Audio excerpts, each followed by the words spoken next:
waxaa jirtay aasiya suqra dawlad ka dhisnayd oo turki ahayd dawladda turkiga dawlad gaalaa bay ahayd daqaaq nin la odhan jiray baa ahaa madaxda u sarraysa ka mid a ciidamada haystay waxaasi inaanu dhalo saljuuq la yidhaahdo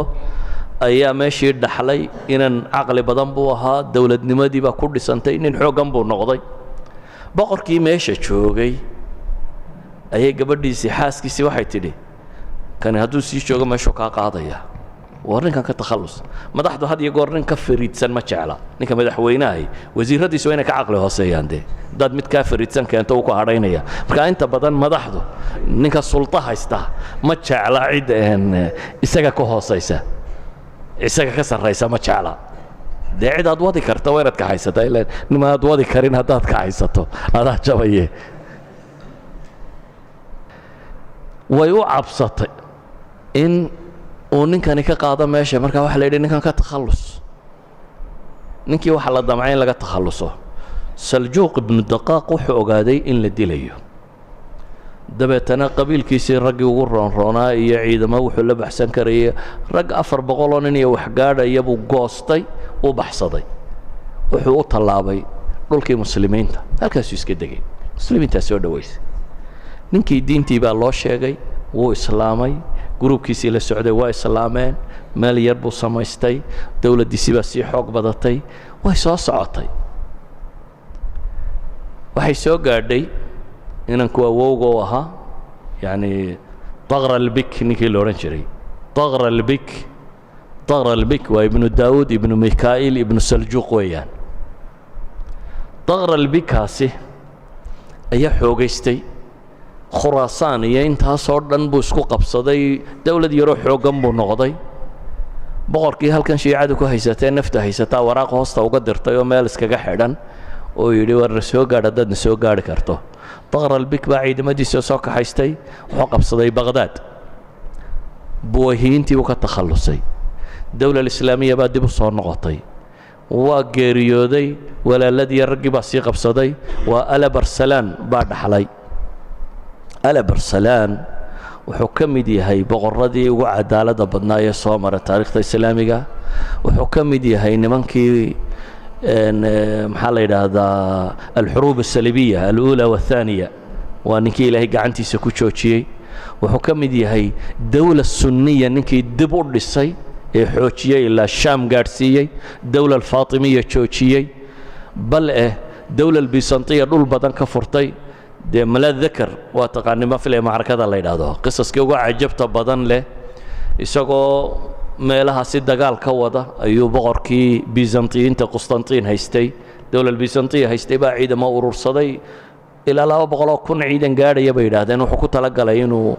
muslimiinta oo dhan ka takhalluso alabarsalaan baa loo sheegay oo 20 kun oo ciidan ku dhadhow wata qaarkood 15 kun baabay ku sheegaan wuxuu yidhi maxaan yeelaa nin sheekhoo la socday baa yidhi maantunbaa magac iyo jannaba kuugu dhowday maantadanaynu joogno laba midunbaad heli taariikhdu nimay qortoo magaca leh oo muslim oo dhan badbaadiyaad soo bixi ama jannadaad hore ka geli ma meel la shakiyaabaad joogtaa ciidamadiisii oo dhan buu isugu yeedhay wuxuu yidhi dhegaysta maanta laga bilaabo boqor mayhi sidii boqorna waxu amri maayo gaala wayse soo urursatay waxaan go'aansaday inaan dagaal galo idinna way iga fasaxantiin wixii ila dagaalgelayoona way ila dagaalgeli kartaan wixii iska tegayoona waad fasaxantay waxay idhahdeen boqor mar haddii islaam la difaacayo aad ilaahay dartii u dagaalamayso waa kula dagaalgelaynaa 20 kun baa la dagaal galay muqadamadii ciidanka allaysale wuu jabiyey dabeetana hudnu u diray waar iska heshiina buu ku yidhi gaalkii dee ciidan muu haystaa ciidanka badan wuxuu yidhi heshiiskaad sheegaysa waxba kama jiraan nin baa alla kaa dhigay wax iska dhici wuu diiday hudnadiina waa la isgalay intay jabiyeen bay boqorka laftiisii soo qabteen boqorkii qustantiin baa la soo qabtay dabeetana la keenay maxaad filaysaa buu yidhi inaan kuu sameeyo 3 baa oo suurtagal buu yidhi waxaan kaa yeeli lahaa inaad iga yeesho oo inaad dee si xun ii dishid ama inaad itashiriso i xumaysid ama caynkaa wuu karaameeye waxba kugu samayn maayo buu yidhi isfuro maxaan isku furtaa 1 milyan oo diinaar bixi baa la yidhi 1000 diinaar wuu aqbalay 1000 diinaar buu bixiyey dabeetana uu sii daayey intii halkan lagu hayay gaaladii surursato waxay dhahaan boqorkiina mid kale caleema saareen gaaladii intii hadhay iyagaa isku jabtay oo 2 boqor bay yeesheen dabeetana mushkilad kala qabsay maxaan uga dan leeyahay waxaan uga dan leeyahay taariikhdii ala barsalaan waynu haynaa taariikhdii taqra albik waynu haynaa taariikhdii ahlu sunna ay soo celiyeen soo dawladda ma taqaanin ay tahay dawladdii ahlu sunna macaahidii la odhan jiray almacaahid الnidaamiya ma maqasheen taariikhda ahlu sunna nimankii soo celiyey macaahid الnidaamiya waa ala barsalaan inankiisii ala barsalaan ninkii u ahaan jiray ra'iisul wasaaraha inankiisii malik shahna u ahaa ayaa dhisay nidaamudiin la odhan jiray waa wakhtiga ay culammadii islaamiga dib ahlu sunna inta meel lagu ururiyey faqiihii shaaficiga ee shiraazi ayaa madax looga dhigay ninkan muhadabka leh ayaa madax looga dhigay dabeetana waa meesha ka bilaabantay madhabka shaaficiga faafistiisii dambe ee juwayn iyo shiraazi iyo maxaa la yidhaha ghazaali iyo qoomamkani ka soo baxeen ahlu sunna dib loo soo nooleeyey laakiin yaa inoo sheegaya taariikhda saljuqkii islaamiyey reerkan waxaan muslimka u taray yaa diinta ku soo daray taariikhda ma hayno garan mayno maxaan uga dan leeyahay markaa quluubta dadka furtaa inta badan taariikhda laguma qoro maalan qiso labaadaan idin tilmaamo tataarka waa maqasheen waxay jebiyeen caalamulislaami oo dhan intiisii ugu badnayd ilaa iyo falastiin bay gaadheen intay ka soo bilaabeen china muslimkii joogay agagaarkiisa ilaa iyo dawla alkhawarzimiya dawla alcabaasiya dawla ilaa iyo bayse soo taageen maxay shaam mamaaligtii yareydee masar harsanayd unbaa u harsanayd mamaaligtii dagaalkaa way joojiyeen way soo celiyeen caalamulislaamigii yaa ka fujiyey markaa kale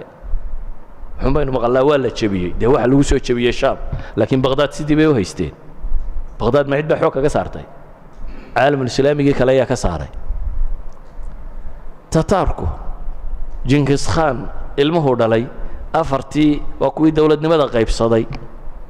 mid iyada muslimka ismay soo gaadheenoo tii mongolia iyo china xaggiisa ashiya dhankaa u kacday saddexdii dowladooda kaleba way islaameen midba wakhti ay soo gashaba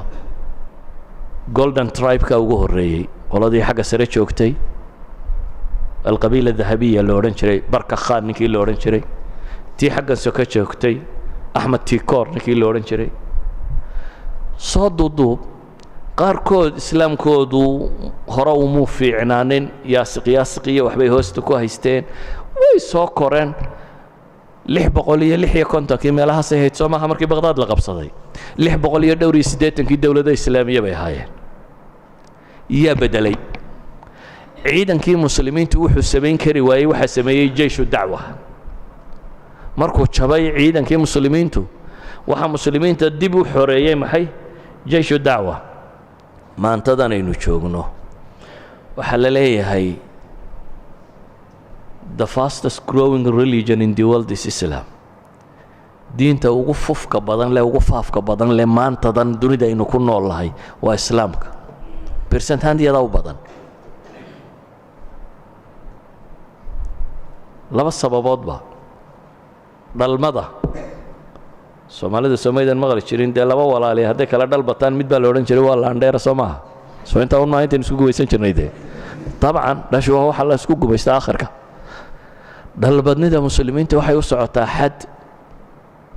ay rikoodhka jebinayaan xad loo malaynayo magaalooyin waaweyn oo maanta yurub ka yaalla belgium caasimadeeda waxaa la leeyahay 25 sano waxaa laga cabsi qabaa inuu muslimku majority noqdo bisababi waxa dhalanaya waayo iyagu gaalada inay wax dhalaan bay diideen kuwii kalena way dhalayaan ka kaalay marka la eego revertka ama kuwa diinka baxay islaam gala na muslimiinta u badan dadka soo islaamaya ka badan ma dawlad islaamiya maanta islaam wadaa jirta maya dawladaha muslimiintu islaamka la diriirsay waa irhaab waa kan waa saatan waa caynkan caalamul islaam oo dhan inta ugu badan leh maxay islaamku waa wax la cadaadinayo haddana wuu faafaya yaa faafinaya ducaaddaasi culamo ma wada aha waxaan arkayay doctor jacfar idriis sheekhan suudaaniga mala weli waa nooliyay dhowr 9 jir wana filosof oo muslim oo caalim ah jacfar idriis baa wuxuu qoray maqaal la yidhaahdo ducaad u baahan in la caawiyo markaa niman buu ka warramaya wuxuu yidhi maraykan buu joogay markaa maraykan waxaan arkay buu yidhi nin tagsiila ah baa jooga buu yidhi new york ayuu tagsiile ka yahay wuxuu qaadaa airportku dadka ka qaada suuqu geeya 6 bilood gudahood 58 qof ayuu kursiga dambe shahaada ugu qabta waa tagsiile muxuu sameeyaa marka zabunku customerku markuu soo fuulo ayuu quraan u saaraa cod fiican leh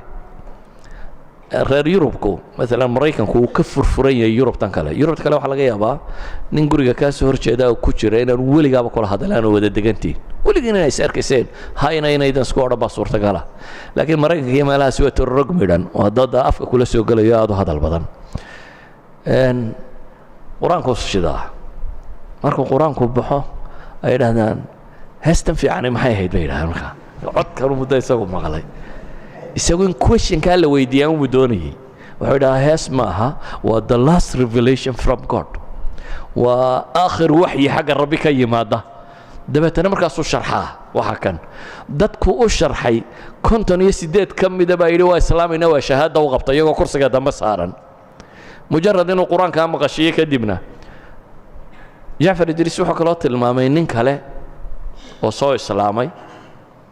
muslimiinta masaajidka jooga u yimaada wuxuu yidhaa waryaadheen dadku naar bay ku daadanayaan waa gaalo idinna halkan baa iska fadhidaan warkaalayo raaca waxba idinku kaan idiin sheegun idinku kaan idiin keeno diinta u sheega waddadu istaaga dadka waddada marayo ku leeyahay hallow ma islaam ma rabtaa inaad barato ma islaamaysaa badh baa yidhaa war naga bannee de qof waddada marayo inaad tiri ma islaamaysaa war ka bannee waddada yidhaa qaar baa dadku isku mid maaha mid baa yidhaha waa maxay islaamku gacantuu qabtaa laba wadaad uu ka soo kaxaystay masaajidku yidhaha u sharxa dabeetana isagoo halkiibuu ku noqdaa isagoo halkaasuu iska taagay dadkan waddadan maraya wuxuu leeyahay war ma islaamaysaa dadba in badane waxay leedahay war naga tago ordoo way dhaafayaan laakiin mid unbaa odhanaya waa maxay islaamku kii yidhaha waa maxay islaamku qabtaa maalin kasta dhowr qof buu islaamka soo gelayaa waa hal nin maalin kasta dhowr qof buu islaamka soo gelayaa idan waxay leeyihin waqtiga inu hadda joogno ducaadda aynu tilmaamayna waa dadka ninkaa isagu le anugu islaam badan garan maayo nimankaan idiin soo qabqabanayaayo idinkuna diinta u sheega qoladiinnan masaajidka jooga maalinba labun buu ka soo kaxaystaa dadka masaajidka jooga waxaan uga dan leeyahay marka taariikhda islaamiga haddaad dib ugu noqotaan muslimiin badan oo jabay waa la ogiyey laakiin jeeshu dacwa ma jabin saasuu diintu u faafaysay ilaa cahdigii nebi maxamed laga soo bilaabo calayhi salaatu wasalaam muslimkuu sii tiro badanayay dacwadana way sii socotay laakiin waxaa waday culamadii mujaahidiintoodii iyo aljundi almajhuul diinjiraha si dahsoon ninka aan sheegaya xataa magaciisa ma xasuusto uu ka warramayo doctor jacfar idriis waa diinjiraha dahsoon idan ayuha alaxiba علماء الوعدية waxay la mid tahay Soomaalidu waxay dhahaan waa weyn suba ku shub taqaaneen wanku daawal buu xoolaha kii ugu shishlaaha dad suba ku sii shubto waa un demel awal ba qoyanaydu madsii qoysay weeyaan waxaan filayaa ragani waa un darag badna culamo isu dhigeen badna ducaad isu dhigeen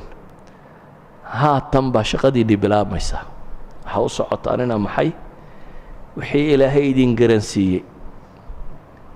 inaa wax ka bixisaan sadaqa la bixiyo sadaqaadka ugu fiicanna diin baa ka mid ah bini aadam aad ku sadaqadaysato sadaqaadka ugu fiican waxaa ka mid ah qof aad naar ka badbaadisay oo bisababika ilaahay uu janno ku geliyey xilkaasi inaad ku tala gashaan inaad qaadaan oo ilaahay dartii aa u qaadaan idinkoo janno ku doonaya naarna ka badbaadaya waxaad naftaada u qabanayso culays maaha haddii lagu yidhahaa dadka 4 maalmood wax soo qabo waxa laga yaabaa inaad tidhaahdo dee maalin walba aan ku sii soconaayo ma iyaguna waxooda qabsadaan laakiin haddaad rumaysantay inaad adigu qabsanayso qofna tiisa kama daalo socanka ma waa baryaba waynu ka laahnaa taada kama daashay laakiin qof kale haddaad u kala laahda 2 casho maalin saddexaad waxa laga yaabaa qofka daacigi tiisu u kala lahsay dadka uma kala lahsanid waxaad u kala lahsantay macdiratan ila rabbikum wala'allahum yattaqun soma ilahan qoladii معذرة إلى ربكم آخرنا أدقوا بدباده إنها ترى إلهي وإنتي قارسي إنها تكبيرين الذين يكتمون كي إلهي قرآن كتل مامي أولئك يلعنهم الله وقرآنك وحش إلهي إيا ملائكته إيا والناس أجمعين با إن إلا عنادا ينقوى قرية حقه إذا المسؤولية دا سيد سوغيسة وأنا مسؤولية الدعوة وفكستو مسلم صارا إذن كنا أوسيتهن مركا طلاب العلم dadkii wax u bartay ilaahay waxaan ka baryaa subxaanahu wa tacaala idinkiiyo annaga bayna aakhirana allayna badbaadiyo waxaynu sheegaynana wax dadka anfaca in alla ka dhigo sala allahu calaa muxamedin wala alihi wasaxbihi wasallam alxamdu lilahi rabbi alcaalamiin ilaahay ha ka abaalmariyo sheekha muxaadaradaas iyo tawjiihaadka qiimaha badan leh ee xaqiiqatan zaad culus oo waxa weeyaan qofka daalibu cilmiga amba qofka daaciga dareenkiisa dhaqaajinaya oo inooga waramay waa majaalista aan laga daalin aan laga caajisin sheekha majaalistiisa ilaahay noo barakeeyo waxa aan siin lahaa furas maadaama aynu is odhan karno waa jalsa bayna sheekh waducaat wa dalabat alcilm in ragga qaarkood su-aalo kooban haddii waxa weeyaan sheekhu inoo fasaxo insha allah aynu u soo jeedino kadibna insha allah waynu iska tukan doonaa 4-3 qof baynu insha allah siin doonaa fursadda maadaama rag badan ay ka dhex guuxayaan su-aalaha ay jecel yihiin sheekha inay u bandhigaan iyadoo la soo koobayo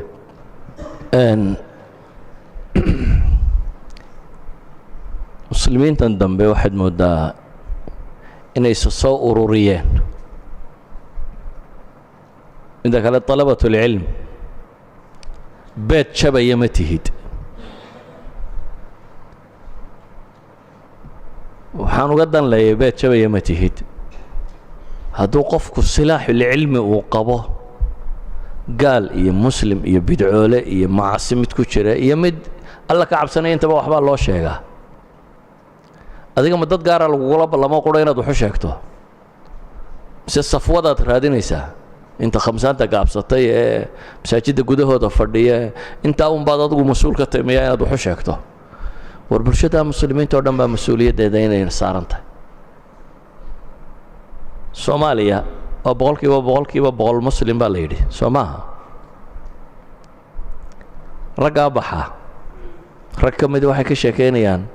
dhulkeennan soomaaliyeed dad badan oo degan oo aan laa ilaaha illa allah aqoon inay joogaan rumaysanaysa cabdirashiid sheekh cali shuufaa ka warramayay qaar uu ku yidhi ilaah iyo nebigu maxay isu yihin oo nasab ka dhaxaysiinaya soomaalina ah idan inana waxaynu ka fakiraynaa oo caqligeenoo dhan kusoo wada hebel waxbaa ka yaro qaldane ma la raaci kara hebel waxbaa ka qaldane war qof aan wax ka qaldanayni ma jiro waa kuma ka nebiga ah isaga wax waliba u saxayi qof walba waxbaa ka qaldan qof aan wax gaabisi ku jirin ma jiro adigu haddaad wax sixi karayso cid walba sax haddaad tahay qof wax sixi karaya cid kastoo aad sixi karto sax dadkuna waynoo wada baahan yihin halkaad is leeday war maxaan garuufa kaa soo gaadho adiga wax ka noqon kartaa ka waco ka kala mar laakiin wax kastoo aad sixi karto sax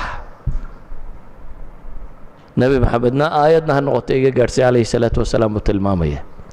ama baqa hanuuna ah waxaa la odhan doonaa fulaan waa caynkan iyo fulaan war waxaan inagaa samaysanay waxaanaynu magacyada ula baxno dhan inagaa samaysanay cid walbana dad khayr qabaana waa ku jiraan dad inkaar qabaana waa ku jiraan magaca doonta keen magac kastoo aad la baxdo magacu kaa dhigi maayo qof wanaagsan salafi baan hayna qof wanaagsan ku noqon maysid tabliiq baan hayna qof wanaagsan ku noqon maysid wax ka dhaxeeyaan hayna qof wanaagsan ku noqon maysid waxaad qof wanaagsan ku tahay waxaad rumaysan tahay iyo waxaad ilaahay la hor tagto ayaad ku tahay idan ma qabo anugu kollayba tacasubaadkan yaryar ee dadku ay aadka isugu xidhayaan waxaan qabaa diintaasi dadka oo dhan bay u soo degtay in la gaadhsiiyo gaal iyo muslimba waxaad gaadhsiin karto gaal iyo muslim iyo ahlu bidcaba ciddaad gaadhsiin kartaba gaadhsii wallahu aclam dabad baa lagu bad qabaa waa su-aal dib loogu noqon waa marka koowaad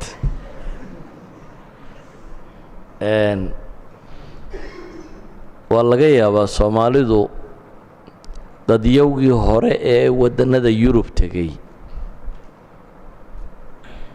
in badanoo ka mid ah طulaab alcilmi iyo culamo iyo waxaase lamay soconin waxay la mid ahaayeen soomaalideennii hore tagtay waxay u badnaayeen niman geel jira ah